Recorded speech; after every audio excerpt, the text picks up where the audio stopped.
सुबह पार्क में टहलने के लिए अधिकतर लोग जाते हैं और आपके आंख जो भी होगी घटना सीपीआर हम तभी करेंगे जब घटना हमारी आंख के सामने की होगी, क्योंकि 3 ही मिनट तो मैक्सिमम मिल रहा है।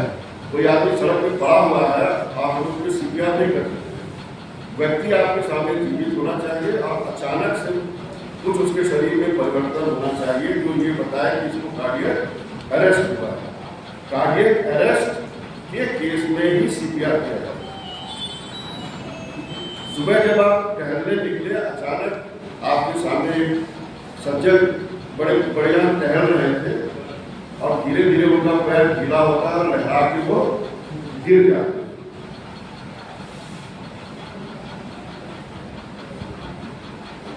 आपने देखा, आप तुरंत अब यहाँ सबसे पहली संभावना क्या है, अगर व्यक्ति एक्टिव था, चल फिर रहा था और अचानक वो गिर पड़ा है तो कार्डियक अरेस्ट ही है।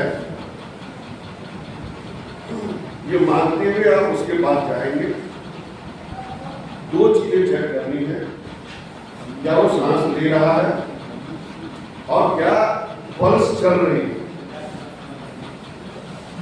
सांस ले रहा है इसको देखने के लिए हम लोग क्या करते हैं, औरतों में हम पेट देखते हैं। पेट अगर ऊपर नीचे हो रहा है, बिल्कुल आंख हमारा पेट के लेवल पे लाते हैं। अगर पेट ऊपर नीचे हो रहा है तो सांस ली जा रही है। आदमियों में हम छाती देखते हैं। अगर ये ऊपर नीचे हो रहा है यानी कि व्यक्ति सांस ले रहा है। दूसरा, जब व्यक्ति बेहोश होने की कगार पे रहता है तो उसके पेरिफेरी में ब्लड का दौरा कम हो जाता है, तो यहाँ का जो पल्स है वो गायब। सबसे पहले यहाँ वाले डॉक्टर ज़्यादातर पल्स लिस्ट पे देखता है, लेकिन ये सबसे पहले गायब हो जाएगी। यहाँ पे कैरोटिड आर्टरी रहती है, सबसे मोटी आर्टरी रहती है, हमको यहाँ पर फील करना है। अगर यहाँ आर्टरी या धमनियों में पल्सेशन महसूस हो रहा है और सांस चल रही है तो आपको कुछ भी नहीं होगा। आपको उस व्यक्ति को रिकवरी पोजीशन यानी बाएं तरफ करवट लिटाकर इंतजार करना है।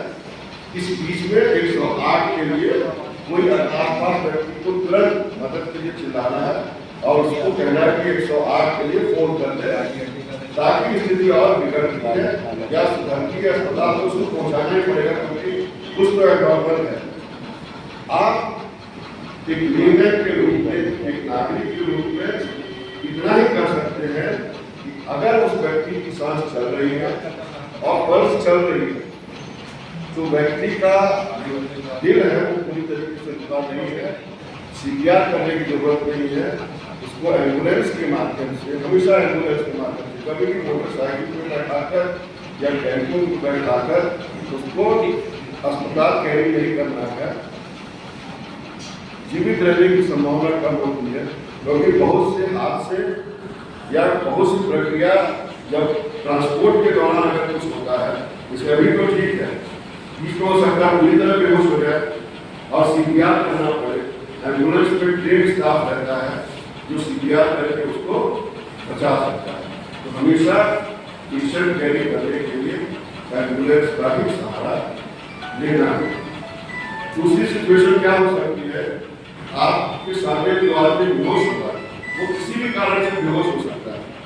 पानी में डूबने से कोई आदमी डूब गया, 10 मिनट से निकाला गया, उसकी सांस और धड़कन दोनों गायब है। 10 मिनट में किसी भी कारण से अचानक व्यक्ति अगर बेहोश होता है तो उसका कारण कार्डियक अरेस्ट है। आप लोगों ने देखा होगा, हम लोग मृत्यु का कारण पोस्टमार्टम में देखते हैं, कार्डियोपल्मोनरी अरेस्ट।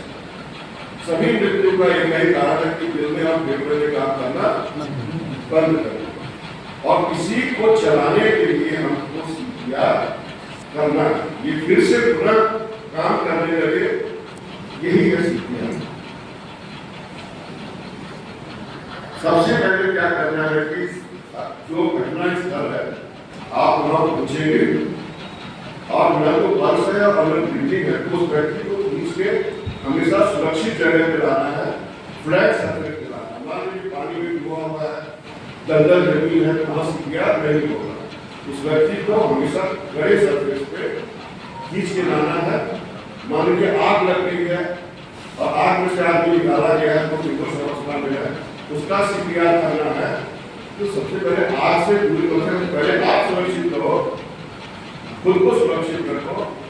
सीन जो है वो सुरक्षित होना चाहिए, जहां आपको सीपीआर देना है वो जगह सुरक्षित होनी चाहिए। तो उस व्यक्ति को सुरक्षित स्थान पे डालना है, फ्लैट सरफेस पे रखना है, कपड़े उसके ढीले कर देने हैं और आपने तय कर दिया है कि न इसमें पल्स है न इसमें सांस है, हमको सीपीआर शुरू करना है।